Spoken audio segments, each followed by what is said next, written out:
এটা সৰু বাচ্চা স্কুলত খাদ্য খাই থাকোঁতে ইয়াত লাগি ধৰিলে। লাগি ধৰাত বাচ্চাটো মানে আৰু কি ক'ম, বেয়া লাগে ক'বলৈ, বাচ্চাটো ঢুকাই থাকিল। এতিয়া বাচ্চাবোৰ আমি স্কুলত এৰি থৈ আহোঁগৈ, মানে গাৰ্জেনবোৰে এৰি থৈ থৈ গুচি আহে। টিফিন বক্স এটা দি থৈ আহিব, খাব বেটাই মোৰ, খাই কৰি স্কুলৰ যেতিয়া ছুটি হ'ব মই আকৌ গৈ লৈ আহিমগৈ।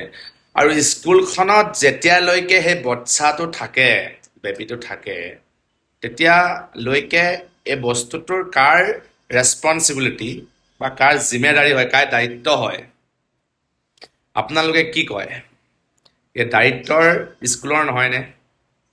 ল'ৰাই কি কৰিছে, কি খাইছে, কি কৰি আছে, ক'লৈ ওলাই গৈছে, সেই এ টু জেড দায়িত্বৰ মাক দেউতাকে সেই টিচাৰগৰাকীক দি থৈ আহে আৰু সেই প্ৰিন্সিপালগৰাকীক দি থৈ আহে যে মোৰ ল'ৰাটো বা মোৰ ছোৱালীজনী স্কুলত দিছোঁ, ভাল স্কুলখন, পঢ়াৰ লগতে সৰু বাচ্চা পঢ়াৰ লগতে সিহঁতক কেয়াৰো কৰিব লাগিব। কাৰণ এটা সৰু বাচ্চা যদি আপুনি ঘৰত, মাকেতো খুৱাই দিয়ে ন, ঘৰত এনেকৈ কৰি খুৱাই দিয়ে, স্কুলত নিজেই খায়, তাতো অলপ চলপ চোৱাটো আপোনালোকৰ দায়িত্ব বুলি মই ভাবোঁ। এইটো মোৰ ব্যক্তিগত দেই, মই কাৰ ভুল আছিলে কাৰ ভুল নাই মই তাত মই ক'ব নাযাওঁ, কিন্তু মোৰ যিখিনি মনে ভাবে, মানে মনে মোৰ দুখী পাইছে আৰু সেই কথাটোহে মই ক'বলৈ আহিছিলোঁ।